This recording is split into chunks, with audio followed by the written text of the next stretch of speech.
Zorawar tanks గురించి మీరు ఒకసారి చెప్పారు ఎఫ్ఎన్ సెగ్మెంట్ లో.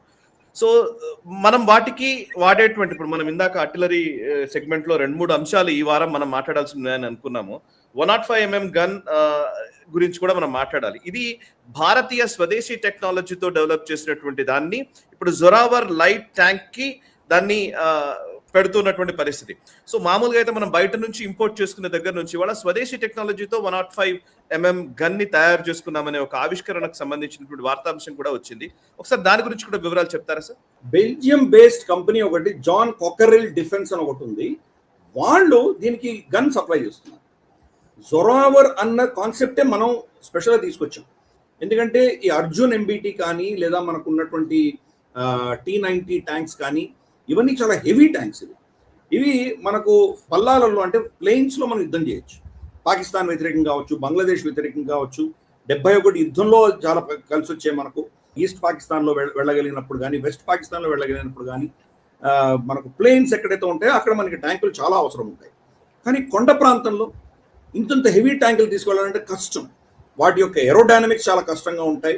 అవి వెళ్ళడానికి కావాల్సిన టెరెన్ వేరేలాగా ఉంటుంది. అక్కడ మట్టి, క్విక్ శాండ్, నదులు ఇవన్నీ ఉన్నాయంటే దాంట్లో బహుశా ఇరుక్కుపోయే ప్రమాదం ఉంది.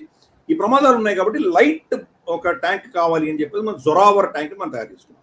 జొరావర్ ట్యాంక్ నార్మల్ మన దగ్గర ఉన్నటువంటి ట్యాంకుల కంటే తక్కువ వెయిట్ ఉంది, తక్కువ కెపాసిటీ ఉన్నటువంటివి.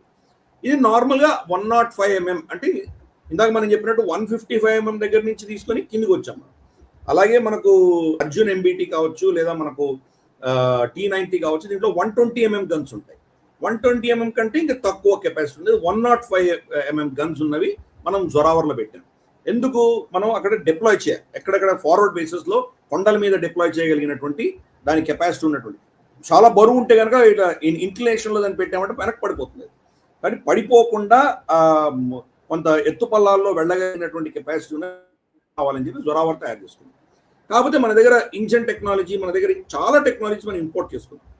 అంటే మొత్తం నట్టు, బోల్టు, స్క్రూతో సహా భారతదేశంలోనే తయారైన తర్వాతనే మనం డిప్లాయ్ చేసుకున్నాము అనుకుంటే కనుక ఎన్ని దశకాలు పడుతుందో మనకు తెలియదు. కాబట్టి దానికి భిన్నంగా మనం ఏం చేసామంటే ముందర మొత్తం దాని ట్యాంక్ అంతా డిజైన్ చేసుకుని ఒక గన్ను మాత్రం మనం ఇందాక నేను చెప్పిన బెల్జియం కంపెనీ దగ్గర కొనుక్కునేవాళ్ళం. ఇప్పుడు భారత ప్రభుత్వం దానికి క్లియర్ కట్ మెసేజ్ ఇచ్చింది.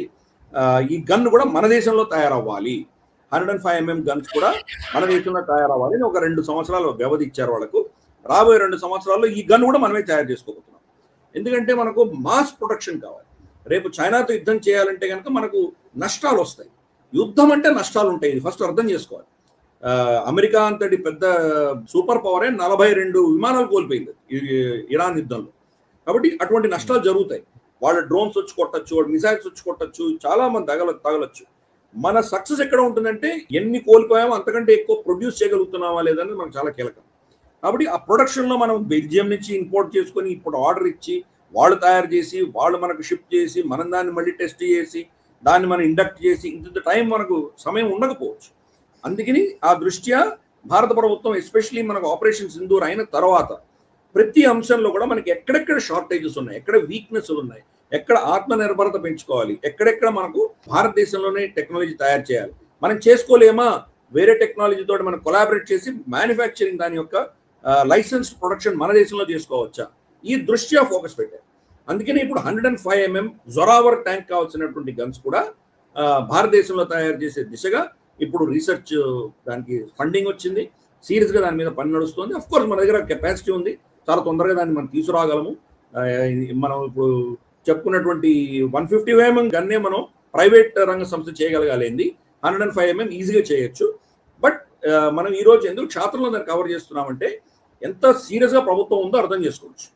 గతంలో మనకు అవసరం ఉంది కాబట్టి ఇంపోర్ట్లు మానేసి జొరావర్ ట్యాంక్ మన దేశంలో పెట్టుకున్నాం. ఇప్పుడు దాంట్లో ఉన్నటువంటి కాంపోనెంట్స్ అన్ని కూడా భారతదేశంలోనే తయారయ్యే దిశగా భారత ప్రభుత్వం నిర్ణయం తీసుకుంది. కాబట్టి మనకు ఉన్నటువంటి మన అవసరాలకు సంబంధించిన అంశాలన్నీ కూడాను ఎయిదర్ ఇంపోర్ట్ చేసుకోవడము, లేదా నెక్స్ట్ స్టెప్ ఇంపోర్ట్ చేసుకున్న దాన్ని లేదా టెక్నాలజీని మన దేశంలో కో ప్రొడక్షన్ చేయడము, మూడవది అల్టిమేట్ మన దేశంలోనే తయారు చేసుకోవడం. ఈ 3 అంశాల్లో కూడా భారత ప్రభుత్వం చాలా సీరియస్గా పనిచేస్తోంది. మనకు తెలుసు రఫాల్ గురించి మనం చాలా డీటెయిల్గా డిస్కస్ చేసాం గతంలో.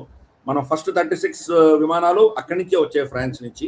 114 ఇప్పుడు ఆర్డర్ ఇవ్వబోతుంటే 22 అక్కడ తయారై వస్తాయి. తర్వాత ఫస్ట్ బ్యాచెస్ అంతా కూడాను 50 to 60% భారతీయ కాంపోనెంట్లు ఉంటాయి. లాస్ట్ బ్యాచెస్ వచ్చేసరికి 70 to 80% భారతీయ కాంపోనెంట్స్ ఉంటాయి. ఇలా మనం ప్రోగ్రెసివ్గా వెళ్తున్నాం. అదే పంథాలో అదే ట్రెజెక్టరీలో ఈ 105mm గన్స్ కూడా జొరావర్కి సంబంధించి భారతదేశంలో తయారయ్యేటువంటి ఒక మ్యాండేట్, ఒక ప్రభుత్వం మన రీసెర్చ్ వింగ్స్ కి, ప్రైవేట్ రంగ సంస్థలకు వీళ్లకు ఆదేశం ఇవ్వడంతో రాబోయే 2 సంవత్సరాల్లో మనకు ఇండిజినస్ గన్ కూడా రాబోతుంది. ఈ వీడియో మీకు నచ్చినట్టయితే లైక్ చేయండి, 10 మందికి షేర్ చేయండి. అలాగే కామెంట్ల రూపంలో మీ అభిప్రాయాలను మాతో పంచుకోండి. Nationalist hub group of channels ను సబ్స్క్రైబ్ చేసుకుని తెలుగునాట జాతీయవాద జర్నలిజాన్ని ప్రోత్సహించండి. ఈ వీడియో కింద ఉన్న బెల్ ఐకాన్ పై క్లిక్ చేయడం మర్చిపోవద్దు.